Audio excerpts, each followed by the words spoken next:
하나님의 은혜와 평안이 여러분 심령과 가정 가운데 함께 하시기를 기원합니다.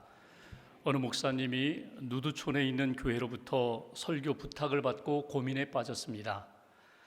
누두촌이면 모두 옷을 벗고 사는 곳인데 나는 어찌해야 되나? 옷을 벗고 가서 설교를 해야 되나? 아니면 옷을 입고 설교를 해야 되나? 고민하다가 결심을 했습니다. 벗자. 로마에 가면 로마법을 따르라고 했는데 그들처럼 벗어서 예의를 갖추자, 옷을 벗기로 작정했습니다. 한편 같은 시간 누두촌에 있는 교회 신자들도 고민에 빠졌습니다. 여기가 누두촌이라 우리끼리는 벗고 살지만 누두 회원도 아닌 목사님을 모시고 예배를 드리는데 그냥 이대로 벗고 예배를 드려야 하나? 아니면 옷을 입고 예배를 드려야 하나? 고민에 빠진 것입니다. 그러다가 결심을 했습니다. 입자, 옷을 입고 목사님께 예의를 갖추자. 그래서 옷을 입고 준비를 합니다. 마침내 예배드리는 시간 목사님과 신자들이 만났습니다. 여러분, 어떤 상황이 벌어졌을까요? 그들은 서로 보며 서로 당황했다는 것입니다. 우리는 살아가면서 여러 번 선택과 결단과 결정하는 시간을 맞이하게 됩니다. 그때 나 중심으로, 나의 기준으로 선택하기도 하고 다른 사람을 배려하면서 그 사람의 기준과 그 사람 중심으로 선택을 하기도 합니다. 때로는 내가 양보하여 그 사람을 배려하면서 그 사람 기준으로 선택하고 결정했는데 오히려 당황하는 일들이 벌어지기도 하고 또는 내가 크게 손해를 입는 일도 나타나게 됩니다. 찰스 쉘던 목사님이 지은 예수님이라면 어떻게 하실까라는 소설이 있습니다. 1897년에 만들어진 그 신앙 소설입니다. 그 책의 원래 제목은 In His Steps라고 주님의 발자취를 따라서 그런 제목의 소설입니다. 이 소설을 쓰게 된 배경은 목사님이 실제로 실직자의 경험을 하고자 본인이 실직자로 가장하여 세상 속으로 들어갔습니다. 사람들이 어떻게 반응하는지 또 믿음의 사람들은 어떻게 도와주는지 세상 속으로 들어갔는데 적지 않게 실망과 충격을 받게 됩니다.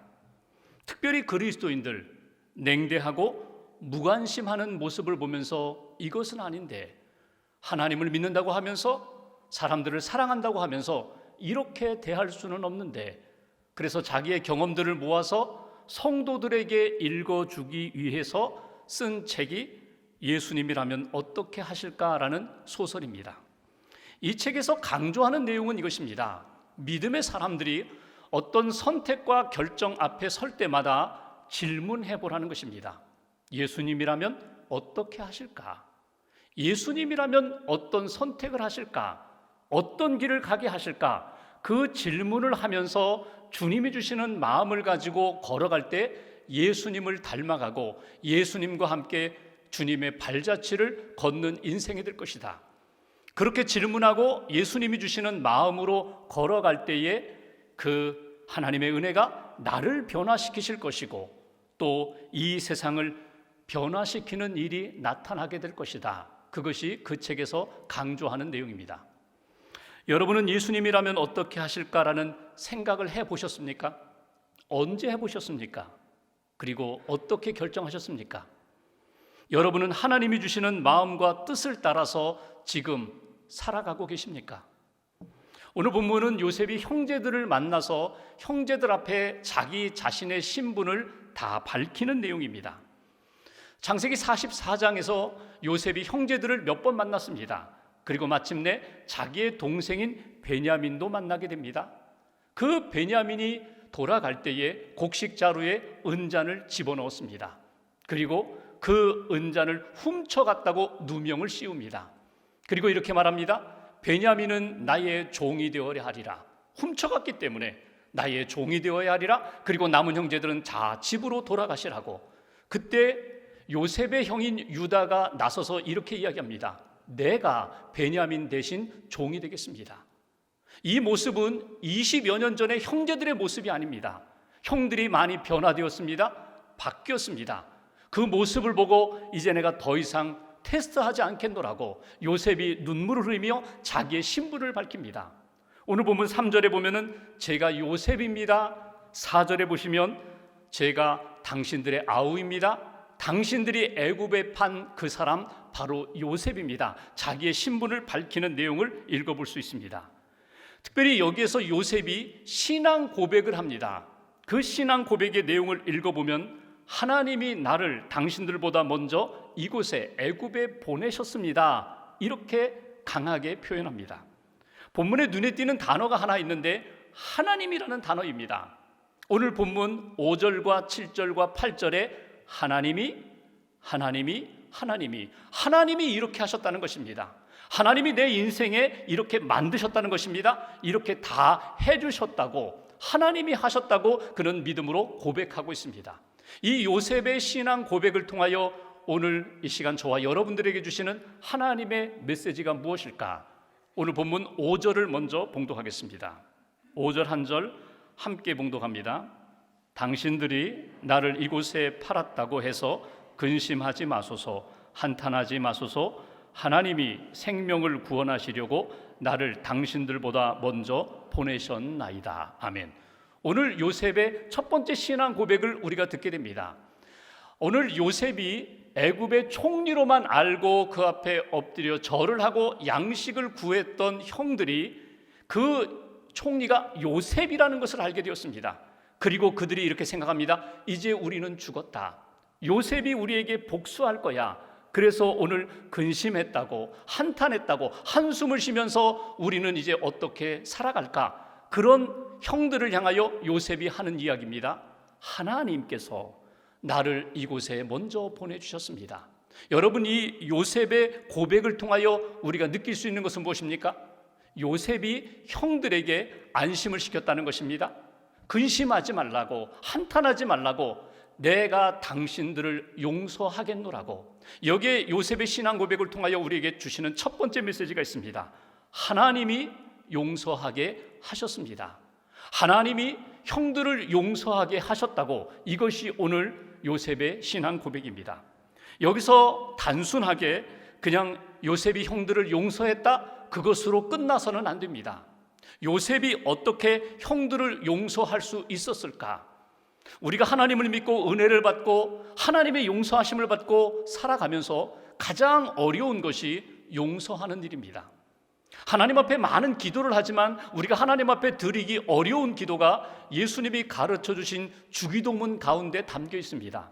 우리가 우리에게 잘못한 사람을 용서해 준 것처럼 우리 죄를 용서해 주옵소서. 여러분, 이 기도는 쉽게 나올 수 있는 기도가 아닙니다. 하나님이 나를 용서해 주신 것처럼 나는 이미 용서했습니다. 그러니 나의 또한 허물과 죄도 용서해 달라고.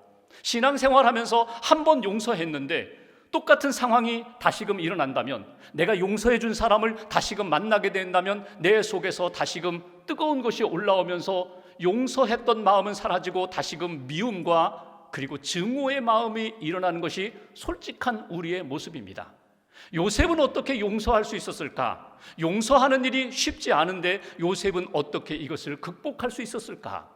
크리스찬 상담가들이 종종 이런 이야기를 합니다. 누군가를 용서하기 위해서는 먼저 나 자신과 화해가 이루어져야 한다고. 그 얘기는 무엇입니까? 내 자아 속에 두 개의 내가 있다는 것입니다. 하나의 나의 모습은 분노하는 내가 있습니다. 용서하고 싶지 않습니다. 여전히 화가 나 있습니다. 여전히 미움이 가득한 내가 내 자아 속에 자리 잡고 있다는 것입니다. 그런가 하면 또 하나의 내가 있습니다. 그것은 용서하고자 하는 나입니다. 나도 죄가 있고 나도 허물이 있지만 하나님이 이미 용서해 주셨습니다. 그 용서받은 사랑을 의지하면서 용서해야지, 사랑해야지, 화목해야지. 이 두 자아가 내 안에서 화해가 이루어지면은 얼마든지 용서할 수 있는 사랑의 사람이 되는데, 이 두 개의 자아가 내 내면 속에서 충돌하게 됩니다. 그러면 어떤 현상이 일어납니까? 내 마음이 불편합니다. 평안이 없습니다. 얼굴에 빛이 사라집니다. 그리고 내 가슴앓이를 합니다. 병들게 됩니다. 신음하게 됩니다. 누구도 사랑하지 못하고 이해하지 못하고 용서하지 못하는 그런 인생이 되어버린다는 것입니다. 그래서 누군가를 사랑하기 위해서는 먼저 내 자아 속에 있는 두 개의 자아가 화해해야 된다고. 여러분, 어떻게 화해할 수 있을까요? 이 분노하는 자아를 용서하고자 하는 이 자아가 감싸주어야 합니다. 힘들지, 아프지, 눈물 나지, 내가 알아. 그럼에도 불구하고 하나님이 우리를 용서해 주셨잖아. 너의 마음을, 너의 상처를 하나님이 알고 계시잖아. 이 용서하는 자아가 분노하는 자를 감싸 주어야 합니다. 그러므로 화해가 이루어지면 내가 누구를 만나든지 어떤 상황이든지 내가 기꺼이 용서할 수 있는 하나님의 사람이 된다는 것입니다. 여러분, 이 용서하고자 하는 자아가 건강하려면, 힘이 있으려면 깨달아지는 것이 있습니다. 깨달아야 할 것이 있습니다. 그것은 무엇인가 하면 하나님의 섭리입니다. 오늘 요셉의 모습을 보면은 20년 만에 형들을 만나고 기꺼이 용서합니다. 용서할 수 있는 비결은 어디에 있습니까? 용서하는 자아가 하나님의 섭리를 깨달았기 때문입니다. 하나님의 섭리라는 것은 무엇입니까? 하나님이 나와 함께 하신다. 하나님이 내 삶 속에 들어오셨다. 나의 삶을 간섭하신다. 나의 삶을 인도하신다. 나의 모든 것을 아시는 하나님이 큰 뜻을 가지고 나를 이끌어가고 계신다. 이 믿음을 갖는 것이 하나님의 섭리에 대한 믿음입니다. 요셉은 이 믿음이 있었습니다. 여러분, 어떤 믿음입니까? 지난날을 돌이켜보니까 내가 구덩이, 웅덩이에 빠지게 된 것도, 그리고 애굽의 노예로 팔리게 된 것도, 그리고 감옥에 억울하게 들어가서 시간을 보낸 것도, 애굽의 총리 자리에 오른 것도 인간의 역사로 만들어진 것이 아니라, 우연히 만들어진 것이 아니라 이건 전적인 하나님의 은혜였다, 하나님의 섭리였다라는 믿음이 있기 때문에 건강한 성도의 자아가 형성되었다는 것입니다. 얼마든지 사랑할 수 있습니다.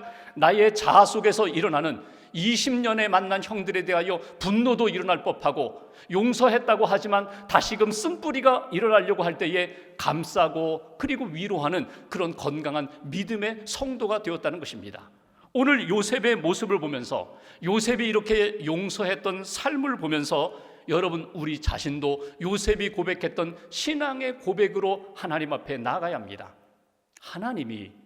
하나님께서 내 삶 속에 용서하지 못하는 그 부분들까지도 하나님이 위로하시고 감동 주셔서 용서하게 하셨습니다. 용서할 수 있도록 은혜를 주셨습니다. 이렇게 믿음으로 고백할 때 요셉이 그러했던 것처럼 하나님의 섭리에 대한 믿음을 가지고 하나님이 기뻐하시는, 사랑하고 용서하고 화해시킬 수 있는 하나님의 사람으로 거듭날 수 있다는 것입니다. 아직도 내 가슴 속에 남아있는 상처와 쓴뿌리를 하나님의 은혜로 치유받고 하나님이 하셨습니다, 하나님이 용서하도록 인도하셨습니다, 고백할 수 있는 저와 여러분들의 신앙 여정이 되시기를 주님의 이름으로 기원합니다. 두 번째로 6절 말씀을 보십시오. 6절 보시면 이 땅에 2년 동안 흉년이 있었습니다. 앞으로 5년 더 흉년의 시간이 있겠다고. 7절 보십시오. 하나님이 큰 구원으로 당신들의 생명을 보존하고 당신들의 후손을 세상에 두시려고 나를 당신들보다 먼저 보내셨나니. 8절 한 절을 같이 봉독합니다. 그런즉 나를 이리로 보낸 이는 당신들이 아니요 하나님이시라. 하나님이 나를 바로에게 아버지로 삼으시고 그 온 집의 주로 삼으시며 애굽 온 땅의 통치자로 삼으셨나이다. 아멘. 오늘 요셉의 신앙 고백입니다. 근데 8절 앞부분을 보십시오. 이렇게 표현합니다. 그런즉 나를 이리로 보낸 이는 당신들이 아니요 하나님이시라. 여기 두 번째 요셉의 신앙 고백을 우리가 발견할 수 있습니다. 나를 이곳에 보낸 것은 당신들이 아닙니다. 하나님이 나를 이리로, 이곳으로, 애굽으로 보내셨습니다. 여기 두 번째 요셉의 신앙 고백을 통하여 우리가 회복해야 할 신앙 고백이 있습니다. 하나님이 나를 이리로 보내셨다는 것입니다. 하나님이 나를 이 상황으로 보내셨다는 것입니다. 하나님이 나의 삶 가운데 어둠과 아픔과 고난이 있지만 그리로 인도하셨다. 이것이 오늘 요셉이 가졌던 신앙 고백, 우리가 품어야 할 신앙 고백입니다. 여러분, 하나님이 이리로 보내셨다는 이 고백은 어떻게 가능할까요? 요셉은 자신의 인생과 삶을 인간적인 눈으로 보지 않고 믿음의 눈으로 보았다는 것입니다. 자신의 삶을 인간적으로, 세상적으로 해석하지 않고 믿음으로 해석했다는 것입니다. 하나님의 마음으로 해석했더니, 하나님의 눈으로 바라보았더니 나의 삶이 던져진 인생이 아니라, 버림받은 인생이 아니라, 형들로부터 미움받아서 여기까지 쫓겨온 인생이 아니라 하나님이 보내신 인생이 되었다고, 하나님이 나를 이곳으로 보내셨다는 사명감을 갖는 하나님의 사람이 되었다고 우리가 요셉의 고백을 통하여 볼 수가 있습니다. 4절에 보시면 당신들이 나를 팔았습니다. 그런데 8절에 보시면 당신들이 아니요 하나님이시라고 바뀌었습니다. 인간적으로 생각하면, 객관적인 사실로 보면은 형들이 판 것이 많습니다. 그런데 믿음의 진실로 바라본다면, 하나님의 마음으로 바라본다면, 현상은 형들이 나를 던지고 팔아버린 것이지만 하나님의 구원 계획 속에 나는 이곳으로 보냄받았다는 것입니다. 특별히 주목할 것이 7절입니다. 그는 이렇게 고백합니다. 큰 구원을 위하여, 하나님의 큰 구원 계획 속에 나를 이리로 보내셨다는 것입니다. 나 한 사람만 잘 먹고 잘 사는 것이 아니라 우리 가족과 우리의 후손들과 이 민족과 열방을 하나님의 큰 구원의 경륜 가운데 나를 이리로 보내셨습니다. 여러분, 이 요셉의 고백 속에는요, 나의 성공과 실패가 그렇게 중요하지 않습니다. 더 중요한 것은 하나님의 구원 역사입니다. 하나님의 큰 계획 속에 내가 담겨 있다는 그 믿음의 고백이 오늘 요셉의 고백입니다. 우리는 살아가면서 사실과 진실 사이에 갈등할 때가 있습니다. 여러분, 사실을 파악하면 어떤 현상이 나타나는가요? 선과 악이 분명하게 나타납니다. 나는 의롭고 너는 의롭지 못해. 나는 선하고 너는 악해. 여러분, 이 사실만 놓고 본다면 오늘 요셉이 얼마든지 그렇게 이야기할 수 있습니다. 형들이 나를 판 것 틀림없는 사실이잖아.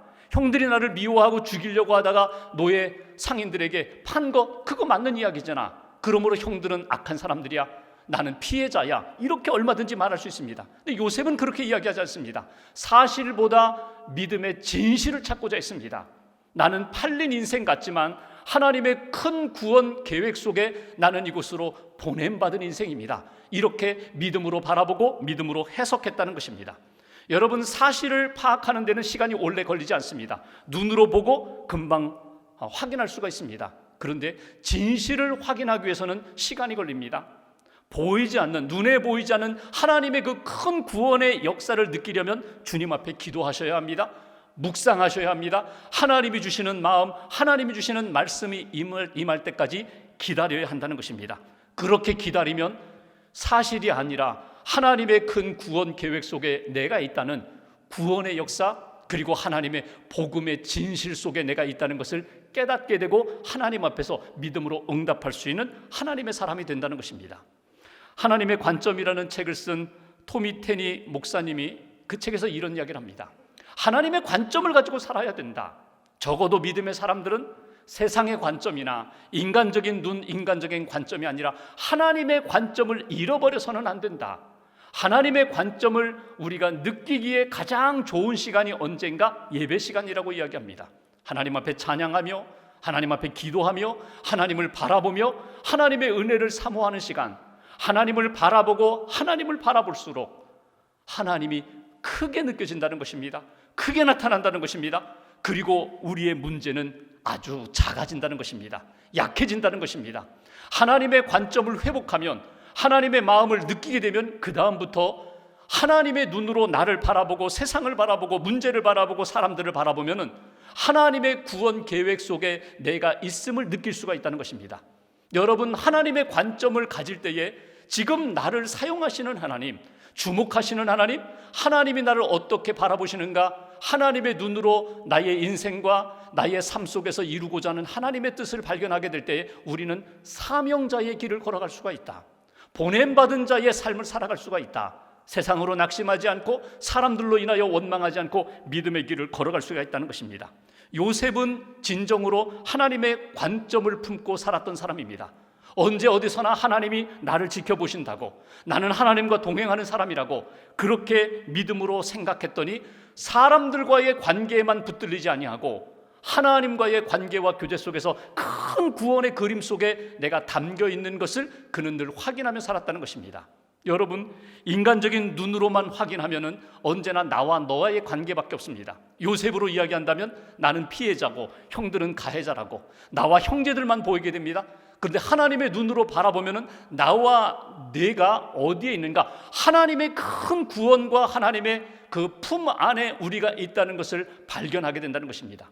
누가 선이고 누가 악이다, 누가 잘했고 누가 못했다, 그렇게 가름하지 않습니다. 어떤 역사로? 하나님의 큰 구원 계획 속에 나와 너가 있다. 하나님의 큰 구원 계획 속에 우리가 인도함을 받고 있다. 이렇게 고백할 수 있는 것이 요셉의 신앙 고백입니다. 하나님 안에 우리가 있습니다. 은혜 안에 있습니다. 말씀 안에 있습니다. 구원 역사하심 속에 우리가 있다고 생각할 때 끊임없이 하나님 앞에 질문합니다. 하나님 무엇을 원하시나요? 하나님의 뜻은 무엇인가요? 내 삶 속에서 만난 이 고난의 의미는 무엇인가요? 내가 이 속에서 어떻게 해야 하나님의 큰 구원 역사에 쓰임받을까요? 끊임없이 하나님 앞에 묻고 하나님이 주시는 마음을 가지고 그 뜻을 향하여 걸어가는 인생, 우리의 믿음의 눈을 열어서 끊임없이 하나님을 바라보고, 오늘 요셉이 그러했던 것처럼 인간적으로 해석하고 인간적으로 판단하는 인생이 아니라 하나님의 구원 계획 속에 내가 있음을 깨닫고 해석하고 그 의미를 품고 살아가는 저와 여러분들 되시길 주님의 이름으로 기원합니다. 마지막 8절 하반절을 보십시오. 제가 봉독합니다. 하나님이 나를 바로에게 아버지로 삼으시고 그 온 집의 주로 삼으시며 애굽 온 땅의 통치자로 삼으셨나이다. 하나님이 나를 삼아주셨다는 거예요. 나를 붙들어 주시고 일으켜 주셨다는 거예요. 어떻게 일으켜 주셨는가? 여기 바로의 아버지로 삼아주셨다. 바로는 애굽의 왕입니다. 그런데 그 아버지가 그 아들 된 바로에게 좌지우지할 수 있는 것처럼 하나님이 나를 그렇게 높여주셨다는 거예요. 그 온 집의 주로 삼아주셨다. 왕궁의, 바로 왕궁의 지도자로 세워주셨다.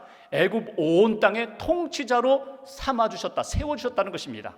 다른 말로 표현하면 이렇게 바꿀 수 있어요. 하나님이 나에게 힘을 주셨다는 거예요.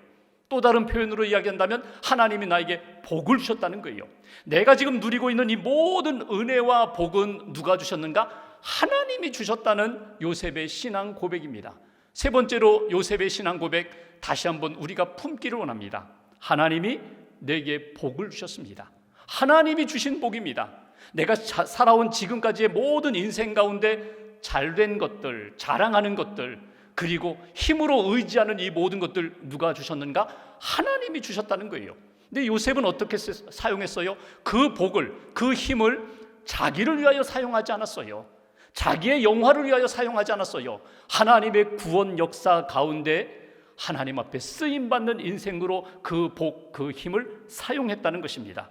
오늘 남용하지 않았어요. 그 힘으로, 그 복으로 형제들에게 복수하지 않았어요. 오히려 거꾸로 형들을 위로합니다. 그리고 오늘 본문 이하 9절 말씀을 보면 아버지를 모시고 오라고, 형제들, 가족들 다 모시고 오라고, 내가 고센 땅에 거처를 마련해 두었다고, 내가 아버지를 봉양하겠다고, 그리고 가족들을 다 부양하겠다고. 근데 오늘 성경을 읽어보시면요, 이 이야기를 요셉과 가족들이 만나서 요셉이 이렇게 힘을 가지고 처리하는 모든 과정을 바로가 기뻐했다는 것입니다. 신하들이 기뻐했다는 것입니다. 여러분, 이런 생각할 수 있잖아요. 어디서 굴러온 돌이 여기에서 이렇게 힘을 쓰고 있느냐고. 히브리 청년이 와서 꿈 한번 해석해주고 이렇게 당당하게 의시되면서 살 수 있느냐고 시기할 수 있잖아요, 다른 신하들이. 근데 그런 것이 없었다는 거예요. 왜 사람들이 요셉에 대하여 시기하지 않았을까요? 그만큼 요셉은 하나님이 자기에게 주신 복을 자기를 위하여 사용하지 않고 하나님의 구원 역사를 위하여, 그 땅에 있는 영혼들을 위하여 베풀고 나누고 섬기는 일에 그 복을 사용했다는 것입니다. 여러분, 지난 시간들을 다시 한번 돌아보면서 내게 주신 복은 무엇일까? 하나님이 내게 주신 은혜와 복, 힘은 무엇일까? 여러분, 하나님이 주셨습니다. 나는 그 힘을, 그 복을 어떻게 사용하고 있는가? 하나님 기뻐하시는 곳에 사용하고 있는가? 하나님의 뜻을 위하여 사용하고 있는가? 아니면 나의 욕심과 나의 욕망을 위하여 사용하고 있는가? 분명한 것은 하나님을 위하여 사용하고 하나님의 뜻을 위하여 사용하면 거기에서 생명과 구원의 역사가 나타납니다. 나누어졌던 둘이 화해하고 하나가 되는, 화목해하는 역사가 나타납니다. 그리고 하나님이 기뻐하시는 일들을 만드는 역사로 하나님이 우리를 사용하신다는 거예요. 거꾸로 우리가 나의 욕심만을 위하여 사용하면 결국은 내 욕심 때문에 분열케 되는 역사가 나타납니다. 시기하고 질투하면서 하나님의 구원 역사에 장애물이 등장하는 그런 일들로 나타난다는 것입니다. 요셉을 통하여 다시 한번 가슴에 여러분 확인해 보십시오. 내게 주신 복을 하나님의 영광을 위하여, 구원 역사를 위하여, 그리고 영혼을 사랑하고 영혼을 살리는 일을 위하여 사용하겠습니다. 갈라진 그 자리에 화해하는 역사로, 다리를 만드는 역사로 하나님 나를 사용해 주옵소서. 내게 주신 힘을 사용하여 주옵소서. 내게 주신 복을 사용하게 해 주옵소서. 미국 한 크리스찬 가정에서 있었던 일입니다. 남편이 실수가 잦아서 아내가 여러 번 상처를 입었습니다. 남편이 잘못했을 때마다 아내에게 미안하다고, 잘못했다고 사과를 합니다. 아내가 용서를 합니다. 근데 남편이 바뀌지가 않아요. 변화되지가 않아요. 또 똑같은 잘못을 또 반복합니다. 그리고 또 미안하다고, 잘못했다고, 용서해달라고. 용서 한두 번 하다가 남편이 바뀌지 않고 변화되지 않고 계속해서 실수하고 상처 주는 일 때문에 아내가 더 큰 상처에 빠지게 됐습니다. 그래서 용서해 주지 않는 거예요. 당신이 변화되면, 당신이 바뀌면 그때 생각해 보겠노라고. 그렇게 말은 했지만 아내가 남편을 볼 때마다 막 화가 나는 거예요. 하나님 앞에서도 막 화가 나는 거예요. 하나님, 우리에게 믿음을 주셨는데 우리 부부가 왜 이렇게 되었습니까? 용서하지 못하는 자기 자신을 바라보면서 역시 화가 나는 거예요. 이렇게 씩씩거리면서 어느 날 하나님 앞에 기도하는데, 하나님, 우리 부부 좀 만져주십시오. 저 남편 좀 바꿔주십시오.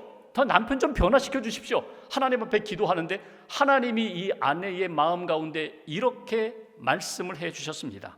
네가 용서해 주지 않으면 남편은 변화되지 않는다. 용서해 줘. 용서해 줘. 그리고 당신을 용서한다라고 그렇게 표현해 줘. 하나님이 그렇게 말씀을 주셨기 때문에, 마음을 주셨기 때문에 순종하는 마음으로 남편에게 용서한다고 그렇게 표현했어요. 근데 용서한다고 표현하면서 아내의 마음 가운데 빛이 들어오기 시작하는 거예요. 그렇게 마음이 어두웠는데 평안이 찾아오는 거예요. 내가 용서하니까, 용서한다고 표현하니까 세상이 줄 수 없는 평안을 누리기 시작합니다. 근데 더 놀라운 것은 남편이 바뀌는 거예요. 그렇게 잔소리할 때는 전혀 바뀌지 않았는데 내가 당신을 정말 용서한다고, 내가 당신을 사랑한다고 그렇게 말했더니 남편이 바뀌는 거예요. 부부관계가 다시금 회복되고 하나님이 주시는 은혜가 나타나기 시작합니다. 영감을 주셨어요. 많은 하나님의 생각들을 주셨어요. 그래서 부부가 책을 쓰기 시작합니다. 여러분, 이 부부가 누군지 아세요? 여러분 잘 아시는 존 비비어, 리사 비비어 목사님 부부 이야기입니다. 우리 크리스찬 도서 가운데 베스트셀러를 많이 이렇게 내놓으신 존 비비어 목사님 부부 이야기. 여러분, 어느 가정의, 목사님 가정의 이야기만이 아니라 우리의 이야기입니다. 하나님이 우리에게 은혜를 주시고 하나님이 우리에게 복을 주시고 힘을 주셨는데, 하나님을 위하여, 영혼 살리는 일을 위하여, 회복시키는 일을 위하여, 용서하는 일을 위하여 내가 기도하며 섬기겠습니다. 용서하겠습니다. 여러분, 이렇게 용서하고 한번 선포해 보세요. 세상이 줄 수 없는 평안과 기쁨을 저와 여러분들이 누리게 될 것입니다. 오늘 요셉의 신앙 고백을 나의 고백으로 다시 한번 붙들고 하나님 앞에 고백하며 기도하시면 좋겠어요. 하나님이 나에게 모든 것을 하셨습니다. 하나님이 하신 역사입니다. 하나님이 용서하게 하셨고, 하나님이 구원을 위하여 나를 이리로 보내주셨고, 하나님이 내게 많은 복을 주셨습니다. 이 복을 온전히 하나님을 위하여 사용하겠습니다.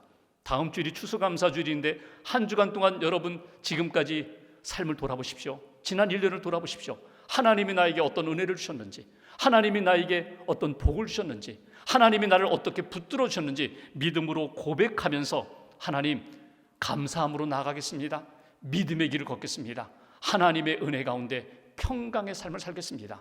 로마서 8장 28절에 보면 사도 바울의 유명한 신앙 고백이 있습니다. 우리가 알거니와 하나님을 사랑하는 자 곧 그의 뜻대로 부르심을 입은 자들에게는 모든 것이 합력하여 선을 이루느니라.